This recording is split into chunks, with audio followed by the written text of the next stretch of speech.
What's going on, guys, and welcome back to another episode of the Realistic Career Mode. This is episode number 61, and it's also the season finale today as we wrap up our fourth and final year with Everton by taking a special in-depth look at the save. Today we'll take a look under the hood and behind the scenes with what's been going on at Goodison Park here at Everton, the full stats of our players, some stuff in the other leagues as well, and anything else I can think of. So we've lots to get through. Let's just get straight to it. So where else to start but with our Toffees? Yes, Everton, one final look at the team that we will leave here at Goodison Park, where, as I said, I think the team had gotten to a point where it's starting to push the boundaries and then some of what will be considered a realistic team based on the rate of progression in this save. That's the thing you also remember as well. When we're doing realistic career modes, we're also going with a continuous, how do you say the word? I can never say the word. Continuity.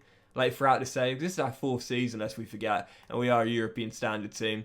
But as we move through the team, and I'll show you the player stats and attributes here, Pickford, without a shadow of a doubt, I mean, my main guy throughout the entire save, my number one throughout the entire save, played practically every game in the entire save, and without a shadow of a doubt, without him, we would not have won 3 major honours, a league and European double this year, and last year the FA Cup as well. Captain, fantastic, we love him very much. Michaelenko, also one of the Everton OGs as well. Defensively, really solid player for us.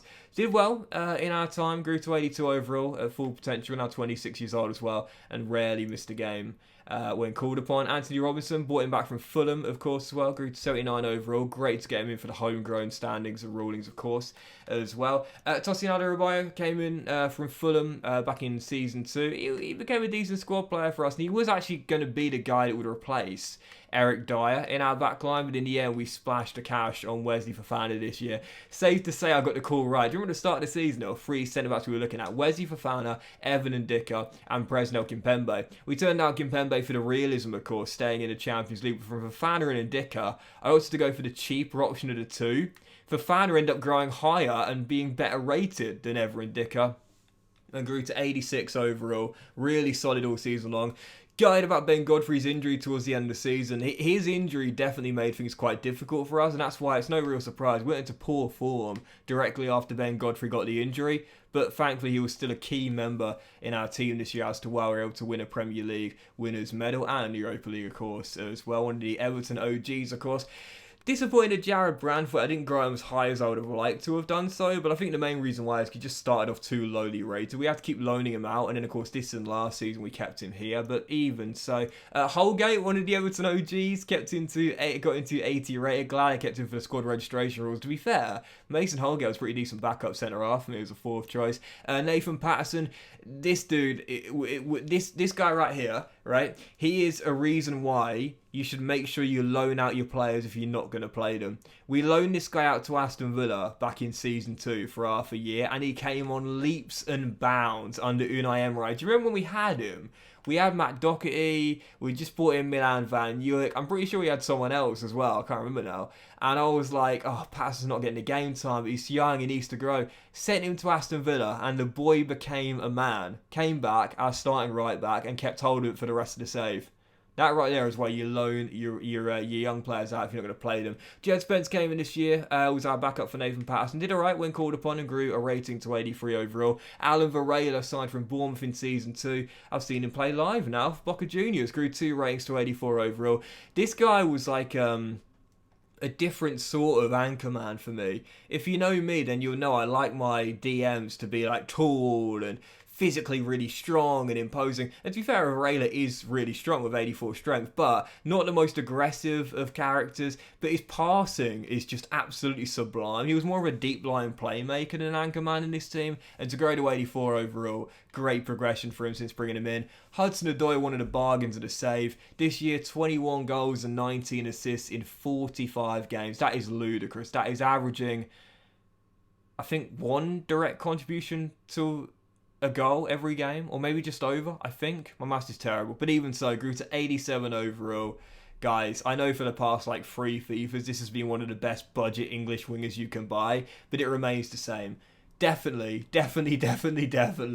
if you've got about 25 million cash and it's Season 2, bring in Hudson-Odoi. This guy is worth every single penny. McNeil, for me, yeah, I just didn't get on with him. I just didn't get on with him. He's not that slow, but I do like my wingers to be quite rapid and have skill moves. He didn't really have that. Yeah, there was a point in the save where I was thinking about converting him to CM. Let's just say I regret doing that, because I think I would have got more out of him playing him through the middle of the park, to be fair. James Garner, also one of the Everton OGs when we took over. Weston McKennie didn't grow this season, but of course did have the injury. Gutted as well. McKennie had a red hot start to the season, then went down for 3 months. That was gutting, but he did still score some crucial goals, and it was a pretty decent pickup in the end as one of our marquee signings this year. Kefren Turan was kind of injury plagued since we signed him, but despite that being the case, whenever he was fit, he played. It was as simple as that. Kefren Turan is one of my favourite players in FIFA, as you know, he's like a budget Renato Sanchez. Absolutely love him. And guys, I'll give you this tip right now. If you're playing FIFA 23, then buy him now, because you probably won't get the chance to buy him for cheap on FIFA 24. There's a lot of rumours he'll be getting a big move from Nice to the Premier League in the summer. If that happens, I mean, let's be honest here, FIFA fans, we all know this. He'll get a big upgrade, and of course you won't be able to sign him in Season 1 for next year in FIFA 24. Use him while you can. He's amazing. He's the jack of all trades. I love this guy. Tom Davis, one of the OGs here with Everton, of course. Kept him throughout the entire season. Didn't expect him to grow, and he didn't, to be fair. Conor Gallagher, though, scoring in that Europa League final. Great pickup from Chelsea, just like Callum Hudson-Odoi at the start of Season 2. Wasn't that great last year, to be fair, but this year, much better. 9 goals and 6 assists in 42 games. Amadou Onana, also one of the Everton OGs. Probably the most excited player I had in the team when I took over. And whilst his role did become a little bit shared, if you will, last season and this year as well, he was still quite consistent and came off the bench a lot as well, especially this year with the injuries to McKennie and Thuram as well. Did get a lot of game time, 4 goals and 4 assists in 36, but to me, whilst I did convert him to a CM, he naturally starts as a CDM, and that's one of my rare regrets in this sale. I probably should have kept him a CDM, to be fair. Ross Barkley, bought him back for the memes, and he did alright, to be fair. Scored 1 in Europe and 1 in the Carabao Cup as well. Steffi Mavadidi was definitely a case of persist and eventually it will pay off. He was rubbish when I first signed him. I think in the first season he got like 1 goal. Ever since then he turned it on. 15 in 34 this year, much better. Iliman and Die, brought him in from the Blades. Love to see it. One of those squad players that doesn't play very often. When he does, he gives you solid return on investment. Scored in the FA Cup final, of course, last year against Liverpool. Iliman and Die, we love him. Great little squad play. He was the unsung hero of the squad players in this save. We love to see it. Ryan Sessegnon, 10 goals and 15 assists. Brought him in this year as a left back from Spurs, released by Antonio Conte, and we said, you're not playing in the right position, mate. He's not a left back. Yeah, he can play there, but he's an inside forward in my book. Let's just say he was big game this year. 10 goals, 15 assists in 41. But the games where he really turned up were the big games, including in that win at Anfield. My first and only win at Anfield in my entire tenure as Everton manager. Big game, Sessegnon. DCL became a squad player for us since Lukaku returned, but you can't really argue with 11 goals in 33, averaging 1 in every 3, regularly coming off the bench and starting in Cup and European games.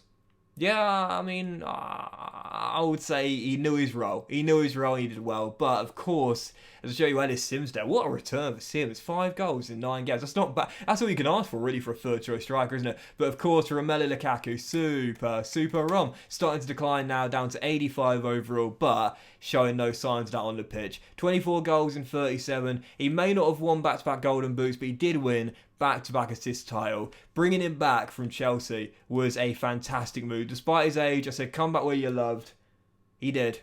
He returned. We won 3 trophies. Safe to say we got the return on investment for Super Rom. So yeah, I would definitely say this team has gone as far as it should in terms of realism. If we were to go any further, I think the team would get far too unrealistic. And even now, there's no doubt about it. Like I said, the key aim of this save was all on realism. And if I am being totally honest here, like I feel like this season was slightly unrealistic. I mean, you know, with the team we've got, there's no reason why we couldn't have an outside shot or win the Premier League. Like I said, it does draw parallels to Arsenal's season this year under Mikel Arteta, and I definitely think that we would have enough quality, but I think if we were to go any further, it would start to get a little bit too unrealistic. So I think now is the right time to end it here, really. I think as realistic as we can make it, probably would have been last season, and I would have moved on from Everton last season if there was a job available for me on the back of winning the FA Cup.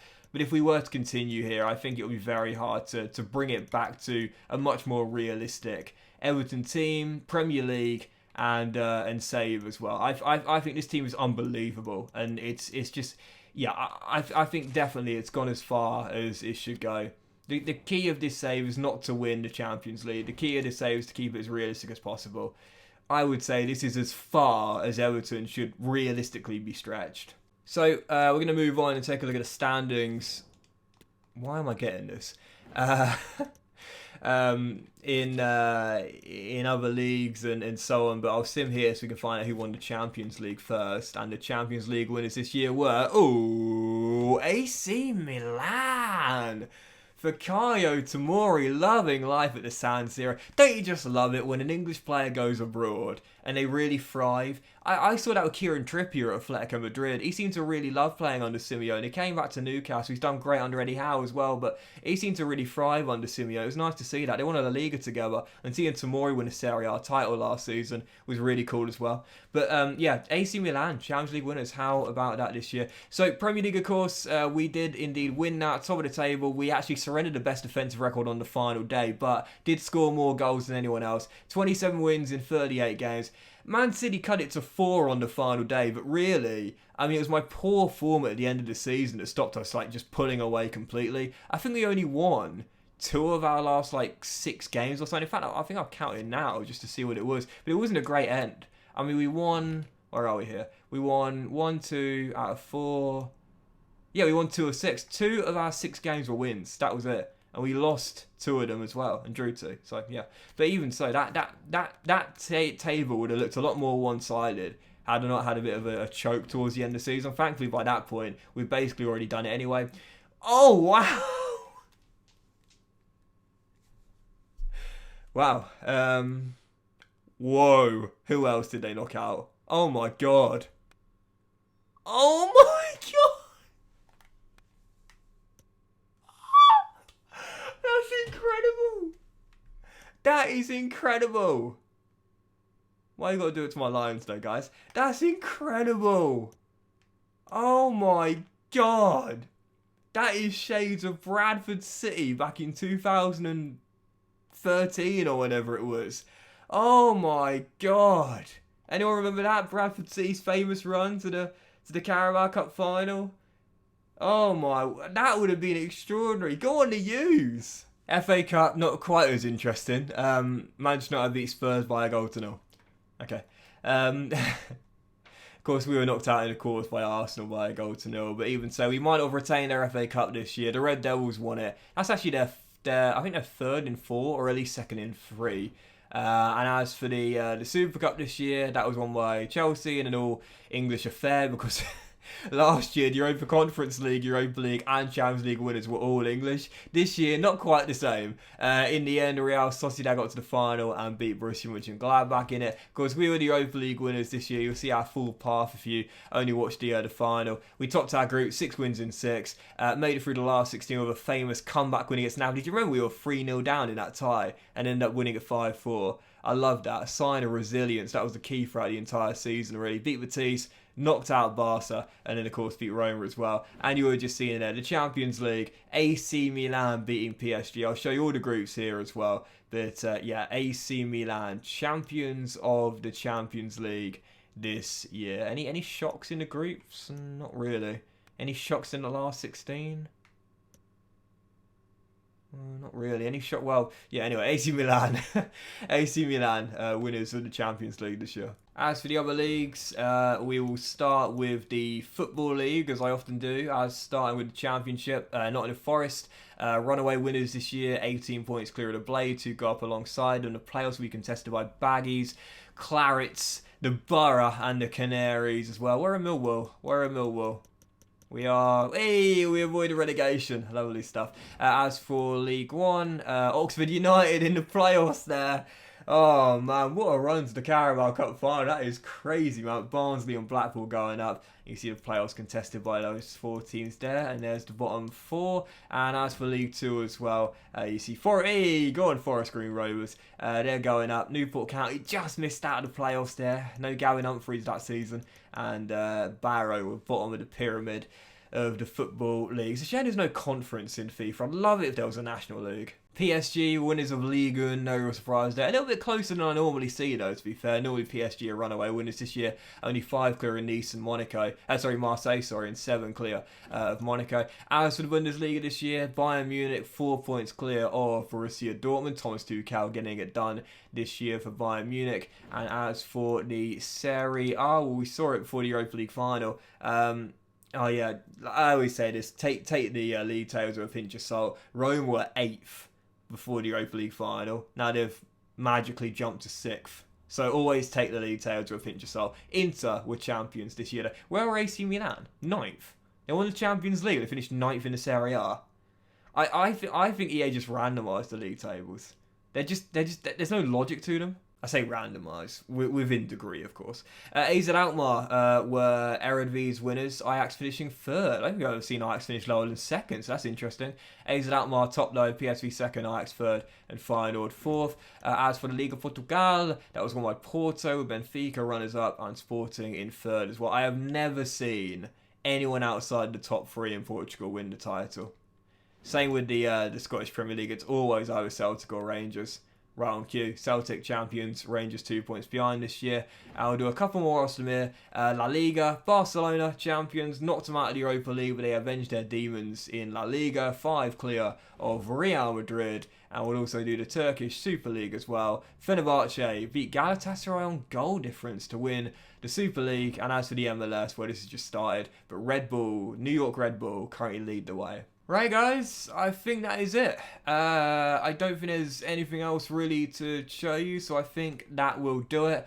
Honestly man, I just want to say a massive thank you for watching not only the special in-depth look at the save, not only Season 4, but the entire save as a whole. It's been really well received, and again, the main reason why, and one of the main reasons why I've seen people have loved this save is because I've done my absolute best to keep it realistic, and as I said before, you know, realism in FIFA career mode is almost impossible to attain and maintain because of the crazy transfer market and the bizarre form of teams, but I have to say, I thought I did a pretty decent job there. Maybe, again, this Season 4 was definitely pushing the boundaries of realism quite far. Based on the previous 3 seasons in the save, continuity, I can never say the word. You could definitely say it's, you know, a very improbable season, but still physically possible. You think back to Leicester 2016, but more parallels I'll draw of Arsenal's season this year in real life. But even so, I would say realistically, I've taken this far as the team should be stretched, no doubt about it. I think any more, and I think this will get a little bit too unrealistic, which to me defeats the whole point of the save. But it's been amazing. The support's been fantastic. You guys really took to this save, and I want to say a massive thank you for that. For the Toffees that have followed me, hopefully you enjoyed us rebuild the team and deliver some success to Goodison Park for the first time in a while. And yeah, thank you so much to everyone for all your fantastic support on the save. It's been great. Tomorrow I'll have a video where I discuss what's coming next on the channel, plans for a new save starting on the weekend, and also a new career mode save starting very soon afterwards. So I look forward to that. And yeah, I won't see you for another episode of The Realistic Career very soon, but I promise I'll be back very soon with a new FIFA save, and the My Player episodes are still continuing anyway. Thanks for watching guys, much love to you all, and yeah, I'll see you for another video on my channel, hopefully for another save just as fun as this one very soon.